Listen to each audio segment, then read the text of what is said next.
싸움은 붙이고 흥정은 말려라. 어떻게 보면 좀 이상하죠? 이상합니다. 싸움은 말리고 흥정은 붙여라. 이게 맞죠. 싸워서 좋을 것이 없고 서로의 감정을 건드려서 행복할 일이 없지 않습니까? 그러니 싸움은 말려야 됩니다. 흥정은 붙여야 되죠. 우리나라 경제 참 어렵다 합니다. 가뜩이나 여러 가지 요인들이 있는데 코로나19 지나는 동안에 더 많이 어려졌다 그런 이야기를 하고요. 또 우리나라는 미국과 중국 사이에 끼어가지고 이 두 나라가 우리나라의 그 대외 무역을 책임지고 있는 견인차 역할을 하고 있거든요. 또 어느 한쪽도 포기할 수가 없는데 이 사이에 끼어가지고 참 곤란한 입장을 겪고 있는 부분도 있습니다. 어떤 분들은 IMF 때보다 지금이 더 어렵다 그런 말씀을 하시더라고요. 자영업자들은 너무 고통스럽고 힘들다 그런 이야기를 합니다. 그래서 지금 뭐 서울의 대표적인 상권들도 그렇고 부산의 가장 번화했던 거리들도 그렇고 자영업자들이 문을 닫고 떠나간다, 사람이 없다, 거리가 팽하다 그런 이야기를 하는 경우를 종종 볼 수가 있어요. 이럴 때야말로 흥정은 붙여야죠. 사람들 사이에 오고 가는 여러 가지 흥정이 더 확대되어서 나라의 경기도 살아나고 또 어려운 사람들이 힘을 얻고 또 잘 살 수 있게 되면 좋겠습니다. 그런데 다른 세계의 이야기가 있어요. 싸움을 붙이고 흥정을 말려야 되는 그런 세계의 이야기가 있다는 거죠. 제가 처음 언급한 잘못 말씀드린 것 같은 그 한 문장은 바로 그 세계의 이야기입니다.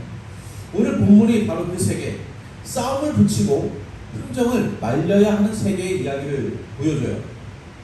바울은 디모데에게서 보낸 이 편지에서 싸움을 부추깁니다. 싸우라고 이야기해요.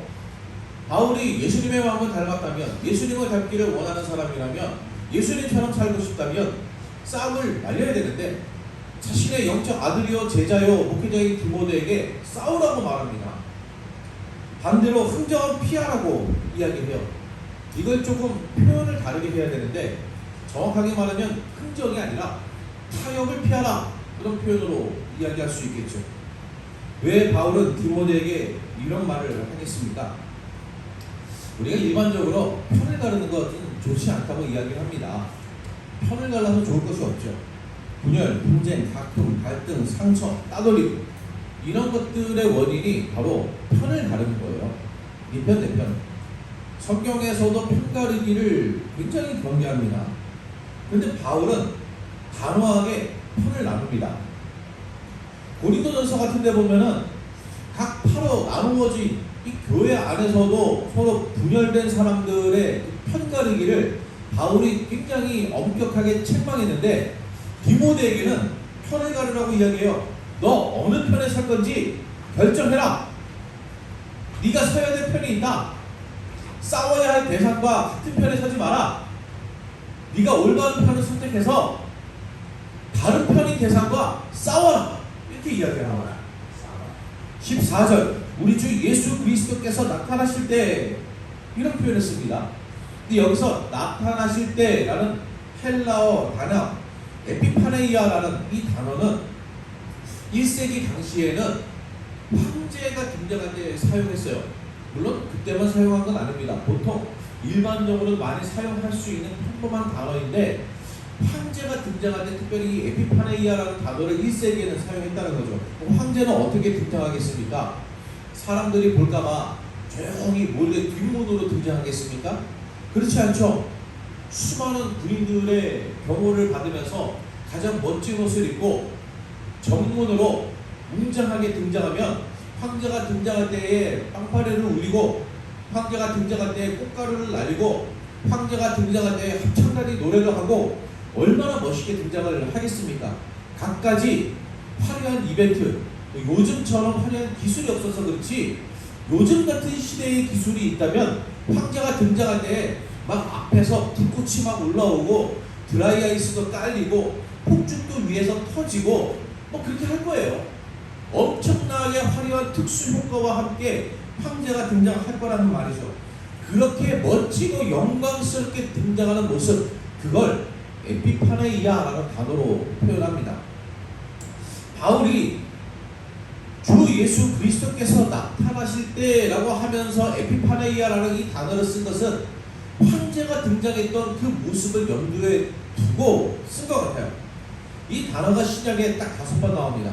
그런데 5번 모두 재림과 관련해서, 다시 말하면 예수님께서 이 세상에 다시 오는 그때를 표현할 때에 이 단어를 쓰고 있단 말이에요. 본문도 그렇습니다. 예수님께서 이 세상에 다시 오신 그때는 어떨 것인가? 마치 황제가 등장할 때에 세상이 할 수 있는 최상의 표현으로 웅장하고 위대하게 나타나는 것처럼 예수님께서는 가장 위대하고 웅장한 모습으로, 화려한 모습으로, 그런 모습으로 나타나실 것이다. 영광스러운 모습으로 나타나실 거라는 거예요. 15절에서는 그렇게 나타나시는 예수님을 유일하신 주권자, 만왕의 왕, 만주의 주라고 표현합니다. 이런 표현들 우리에게 너무 익숙하죠. 예수님 만왕의 왕이십니다. 만주의 주이십니다. 만군의 왕이십니다. 이런 표현들은 우리는 익숙하게 씁니다. 그러나 1세기 당시에 이 표현들은 황제에게 쓰는 표현이에요. 황제가 세상의 주인이고 황제가 모든 왕들 위의 왕입니다. 황제가 이 세상의 주권자예요. 그런 황제에게 쓰던 모든 칭호를 예수님에게 쓰고 있는 거죠. 바울은 황제가 아니라 예수님께서 이 세상의 진정한 황제로서, 주인으로서 영광스럽게 나타나실 때가 있다고 이야기하는 거예요. 바로 그 편에 서라. 바울은 디모데에게 예수님의 편에 서라고 이야기합니다. 왕의 편에 서는 일, 만주의 주요 주권자여 만왕의 왕의 편에 서는 일, 너무 당연하죠. 너무 당연하면 그 편에 서지 않으면 반역이에요. 그러나 이 로마 시대에는 바울이 말한 것처럼 만왕의 왕이신 예수님의 편에 서는 것이 반역이었습니다. 왜 그렇습니까? 세상 사람들은 황제가 왕 중의 왕이라고 여겼기 때문이에요. 황제가 주인이라고 여겼기 때문입니다. 그러니 황제의 편에 서야지 황제가 아닌 예수님의 편에 선다? 이건 반역이죠. 다른 주인, 진짜 주인이 있다. 황제가 주인이 아니다. 그러니 우리는 진짜 주인의 편에 서야 된다. 지금 우리가 기독교인의 입장에서는 이게 엄청난 표현이라는 것을 잘 느끼지 못해요. 그렇지, 당연하지. 근데 바울의 시대에는 이게 목숨을 걸어야 하는 일입니다. 황제가 아니라 예수님이 주인이십니다. 제가 몇 번 설교를 통해서 말씀드린 적이 있습니다. 퀴리오스, 주님이라고 하는 표현이 있어요. 근데 이 주님이라는 표현이 일상생활에서도 많이 쓰입니다. 노예가 주인에게 쓸 때도 그렇게 사용을 해요. 그리고 아내가 남편에게도 그런 식으로 표현을 했습니다. 자식이 아버지에게도 그런 표현을 썼어요. 우리 사회에서도 이런 가치관들이 이제는 조금 평등하게 가고 있지만, 이런 평등이 이루어지지 않았던 더 차별적이었던 고대 사회에서는 이런 수직 관계에서 아래에 있는 사람이 위에 있는 사람에게 퀴리오스라고 말하는 것이 당연했어요. 그래서 예수님을 선생님이라고 불렀던 사람들이 예수님에게 주여 이렇게 표현하는 경우도 많습니다. 그 예수님이 진짜 하나님의 아들 주 예수 그리스도라고 생각해서가 아니라 그 당시에 보편적인 습관으로 주여 이렇게 불렀던 거예요. 그런데 이 당시에 진정한 주임은 누구라고 이야기했는가? 황제라고 이야기했던 거예요. 황제가 모든 주인 중에 주인입니다. 황제가 퀴리오스입니다. 그런데 황제가 아니라 예수님이 퀴리오스, 예수님이 주인이시다 라고 말하는 사람들, 예수님을 믿는 사람들에게 황제는 주인이라고 평가라. 아닙니다. 황제는 주인이 아닙니다. 황제는 나라를 다스리는 권력자, 최고 정점에 있는 권력자고 존중받아 마땅하겠지만 우리의 주인은 예수님 한 분이십니다. 이렇게 말했기 때문에, 바로 그것 때문에 초대교회 그리스도인들이 고난을 받았단 말이에요. 목숨을 걸 수밖에 없는 일이었단 말입니다. 우리는 예수님 편에 선다라는 말을 참 쉽게 생각해요. 저는 예수님에 속했습니다. 저는 예수님의 편입니다. 너무 쉽게 고백합니다. 그러나 이 고백 속에는 나는 그 어떤 다른 편에 서지 않겠습니다라는 의미가 담겨 있는 거예요. 나는 세상의 편에 서지 않겠습니다. 세상이 원하는 방식을 따르지 않겠습니다. 나는 돈의 편에 서지 않겠습니다. 돈이 최고라고 말하지 않겠습니다. 나는 건강의 편에 서지 않겠습니다. 내 건강을 잃는다고 주님을 원망하지 않겠습니다. 내 생명을 잃어도 나는 주님을 원망하지 않겠습니다. 심지어 이런 고백이 다 담겨 있는 거예요. 이 세상에 있는 그 무엇도 예수님보다 중요하지 않습니다. 그것이 예수님의 편에 선다는 고백입니다. 이 고백이 어떻게 쉬울 수가 있습니까? 절대로 쉽지 않아요. 굉장히 어려운 겁니다. 내 모든 것을 다 내려놔야 되는 거예요. 주님께서 너의 건강을 내가 가져다 써야겠다. 너의 시간을 내가 가져다 써야겠다. 너의 생명을 내가 가져다 써야겠다. 너의 재물을 내가 가져다 써야겠다. 너의 자식을 내가 가져다 써야겠다. 라고 말씀하실 때마다 안 됩니다. 라고 말하지 않고 예 주님 이렇게 말할 수 있어야 된다는 거죠. 이게 가능합니까? 얼마나 어렵겠습니까? 그러니 주님 편에 선다는 말을 당연한 것으로 생각하지 않기를 원합니다. 결단하고 각오하고 또 각오해야 할 수 있는 것이 주님 편에 서는 거예요. 바울은 이게 싸움이라고 이야기합니다. 주님 편에 서면 맞은편에 있는 대상과는 싸워야 되는 거예요. 이거는 싸울 수밖에 없는 대상입니다. 세상의 질서에 반해서 주님의 편에 서는 것은 세상이 요구하는 질서에 맞서 싸우겠다는 뜻이에요. 바울이 디모데 후서에서도 디모데를 향해서 그리스도 예수의 좋은 병사가 되라고 이야기합니다. 다음 주에 살펴볼 부분이에요. 왕을 따르는 병사는 자신이 따르는 왕을 위해서 맹렬하게 싸웁니다. 전쟁터에서 왕을 위해 싸웁니다. 왕이 뭘 해줬다고 싸웁니까? 왕을 위해서 싸울 때 자기 생명을 걸고 싸우는 거예요. 왕이 뭔데 내 생명까지 걸어야 됩니까? 그만큼 왕의 편에 서는 것이 인생을 걸 만큼 생명을 걸 만큼 소중하다는 뜻이에요. 싸운다는 뜻입니다. 왕의 편에 선다는 것은 왕을 위해서 싸우기를 마다하지 않겠습니다 라는 뜻이에요. 이렇게 싸워야 되는 이유가 무엇입니까? 싸움을 마치고 왕이 앞에 섰을 때에 왕이 칭찬해 줄 것을 기대하기 때문입니다. 상 받을 것을 기대하기 때문입니다. 지금도 그렇죠. 지금도 전쟁이 벌어졌을 때에 나라를 위해서 맹렬하게 싸우고 그 싸움으로 인해서 육신의 손해를 입은 분들 국가 유공자로서 나라에서 존중합니다. 물론 사실 나라에서 얼마나 존중해 주는가 그 정도에 대해서는 감론을 막 이야기할 것이 많을 수도 있겠죠. 그러나 국가 유공자라는 그 편 그리고 훈장을 달아준다고 할 때 그 훈장의 의미 그것은 내가 나라를 위해서 싸운 것이 헛되지 않았다. 그 싸움의 대가로 내가 상을 받았다라는 칭찬을 받았다라는 의미가 있는 거예요. 왕을 위해서 싸운다는 것은 바로 그런 것입니다. 그럼 우리는 언제 왕의 앞에서 왕의 칭찬을 받을 수 있습니까? 바울이 말하고 있는 주 예수 그리스도께서 에피파네이아 나타나실 때 영광스러운 모습으로 이 세상에 승리하신 왕의 모습으로 나타나실 바로 그때에 우리가 승리하신 왕의 앞에서 그 승리의 싸움에 동참한 상을 받게 된다는 것이에요. 이 싸움은